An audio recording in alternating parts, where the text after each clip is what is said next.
I'm 79 years old, and living alone was killing me. Not the solitude, but the isolation. The silence in my house after my wife Eleanor passed was a heavy thing. It judged me. I learned one thing that changed everything. Let me tell you what happened. It started with a piece of paper. A notice from the senior center. I found it under my door. Community connections, it said. I scoffed. That was for old people. I was about to throw it away. But I heard Eleanor's voice in my head. She said, "Don't be so stubborn, Arthur." So I left it on the counter. A week later, the quiet was so loud I couldn't stand it. I dug that crumpled paper out of the recycling bin. I went to the center. It was noisy, people laughing. A man was painting a bright yellow sunflower. I felt completely out of place. A woman named Marion came over. She was cheerful but not pushy. She said, "We're glad you're here, Arthur." She handed me a flyer.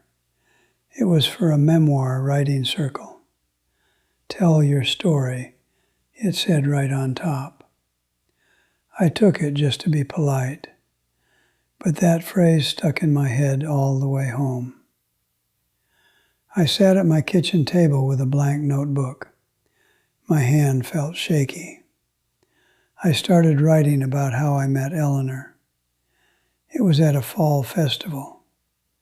The words were clumsy. But something happened. I wasn't just remembering her. I was talking to her again. It hurt. A clean, sharp hurt. That one page felt like opening a window in a stuffy room. It gave me the courage to go back for the real circle. There were 4 of us. Walter was a former mechanic. He wrote about fixing cars. Grace had a soft voice. She wrote about Jamaica, where she grew up. Henry was always smiling. He wrote funny stories about his grandkids. We read our pieces to each other. Our voices were shaky. Nobody gave pity, just nods, a quiet, "I know what you mean." Marion called us a narrative community. I didn't get it then. Then Henry didn't show up. His empty chair felt wrong. Walter tried to be casual. He said he probably forgot. But he called him. No answer. We all got worried. Grace remembered his bad knee. We decided, just us, to go check on him. It was the first time we left our room together. We found him at home. He'd taken a small fall. He was embarrassed. He said, "I didn't want to bother anyone." We brought him soup. Walter fixed his wobbly table. That visit changed everything. We started meeting for coffee outside the center. Walter came over and showed me how to fix my window that was always sticking.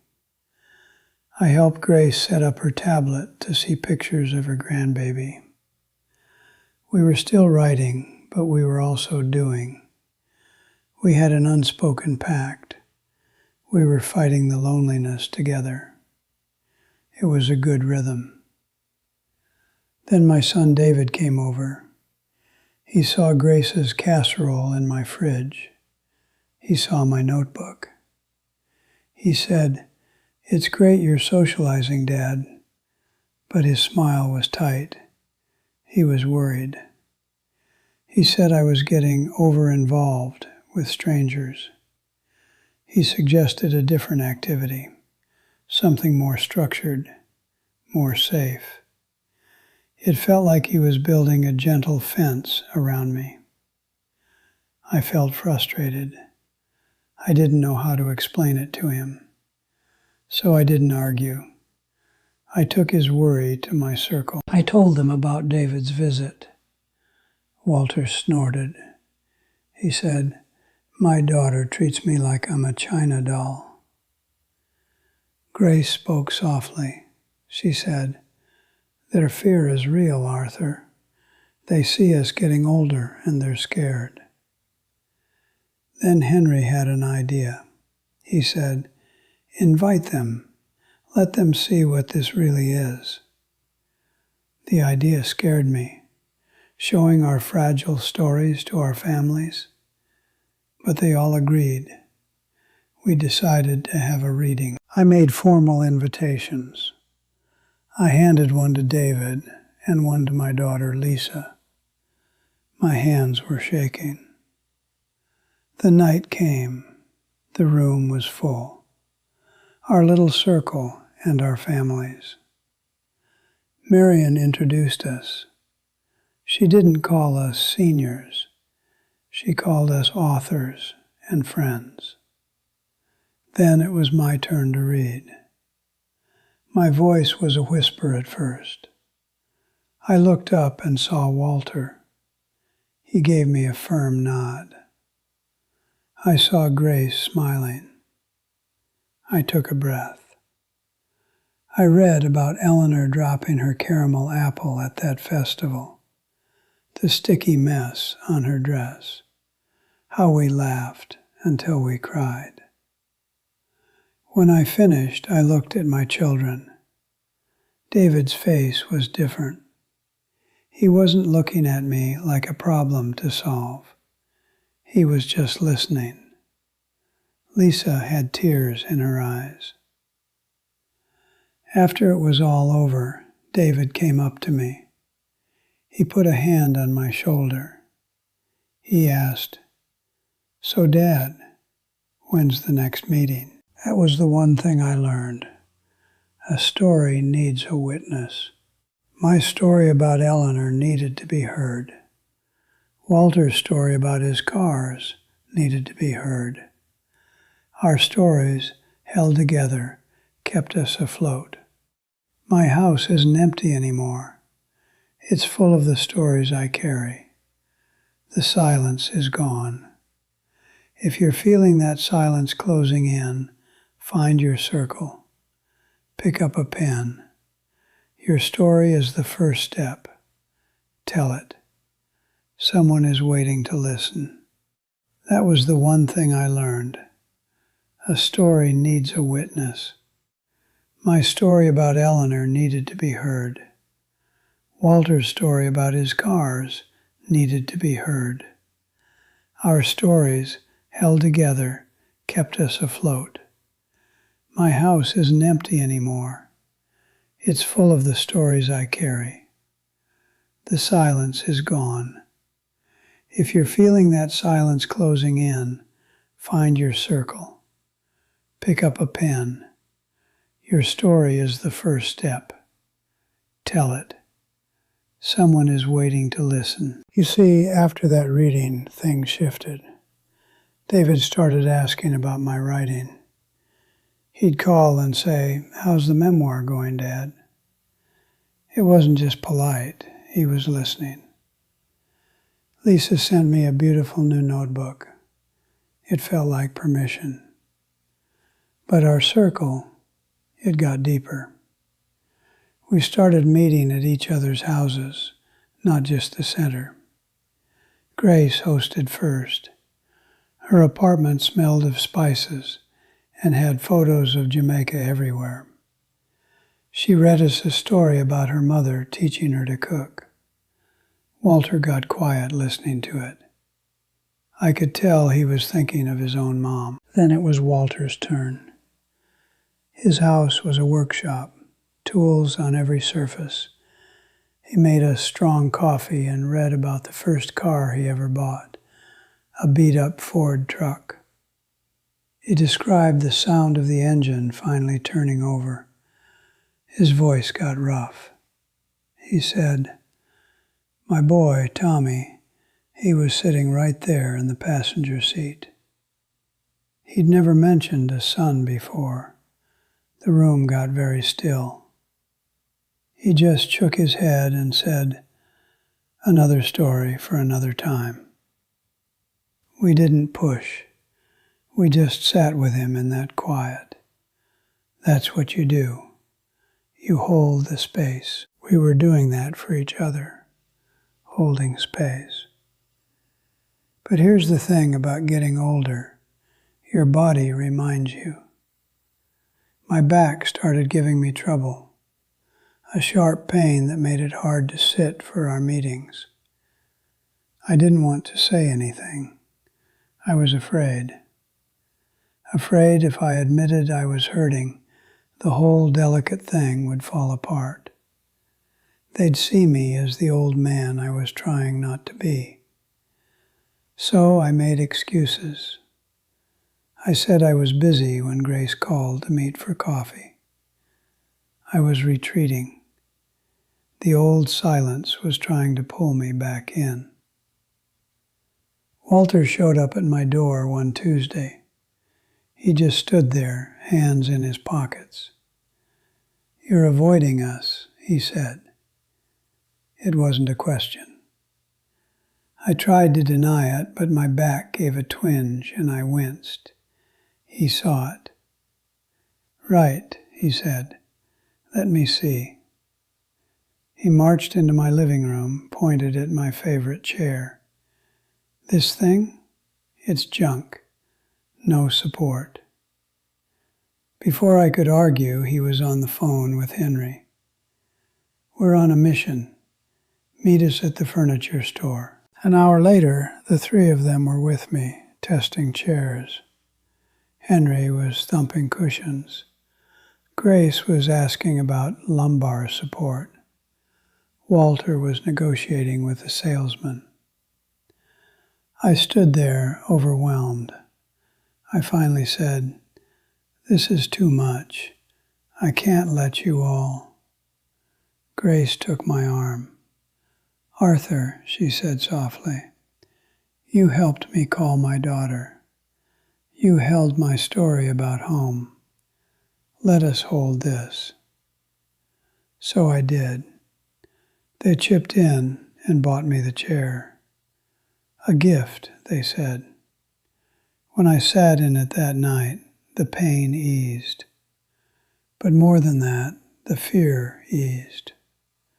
I realized they needed to help me as much as I needed the help.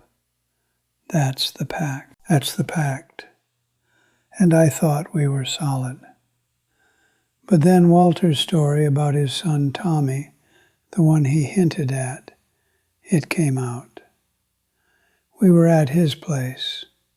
He'd been quiet all afternoon. Finally, he just said it. He died 40 years ago. Car accident. He looked at his hands. I was supposed to be teaching him to drive that weekend. I put it off. He didn't cry. He just sat there, empty. We sat with him.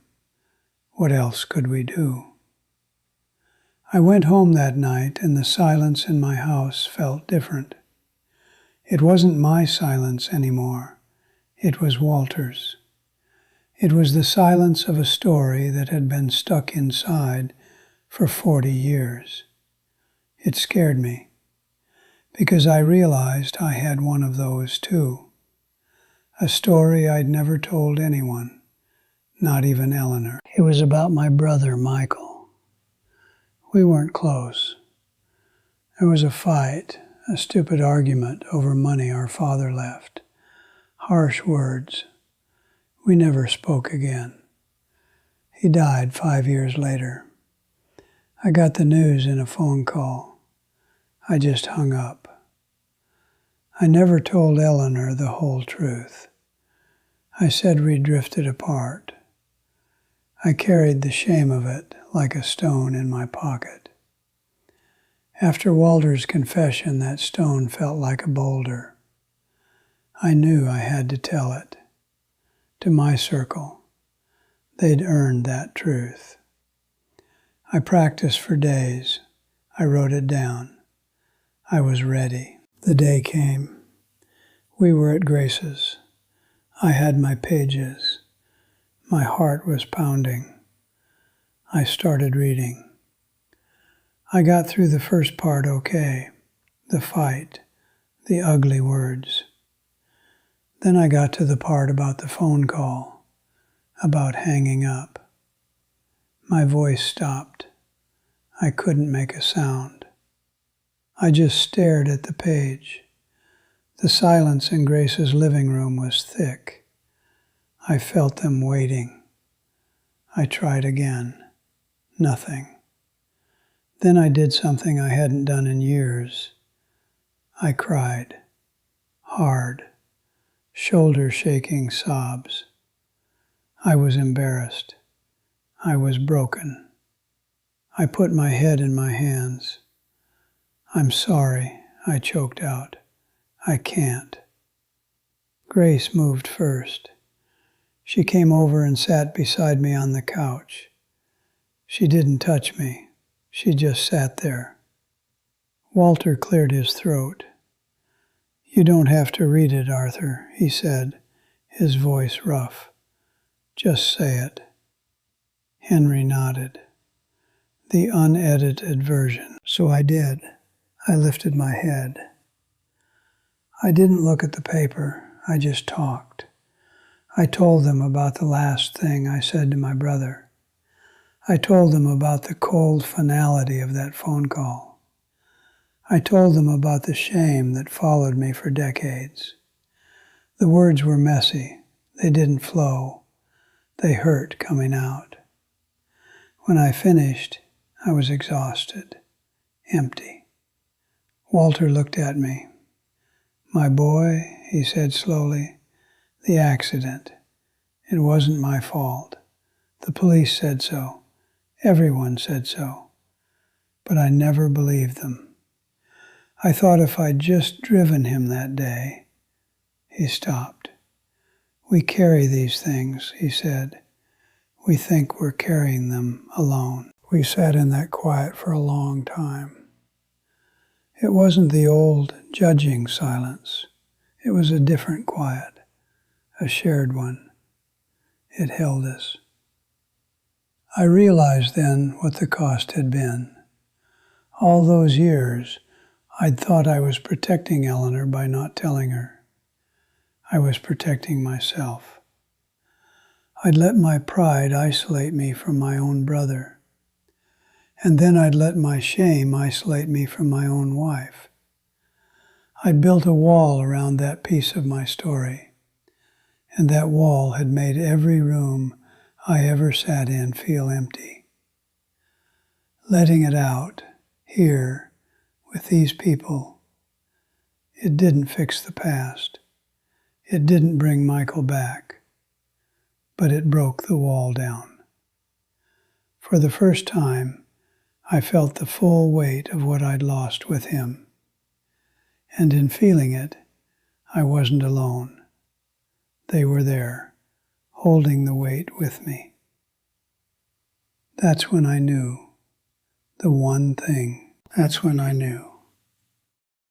The one thing I learned wasn't just that a story needs a witness. It was that the stories we're most afraid to tell are the ones that need witnessing the most. I'd spent years thinking that by hiding my shame about Michael, I was being strong.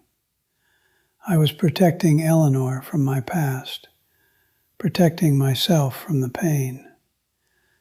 But all I was doing was building a room inside myself where I had to sit alone. When I finally told it to Walter and Grace and Henry, something happened. The story didn't shrink.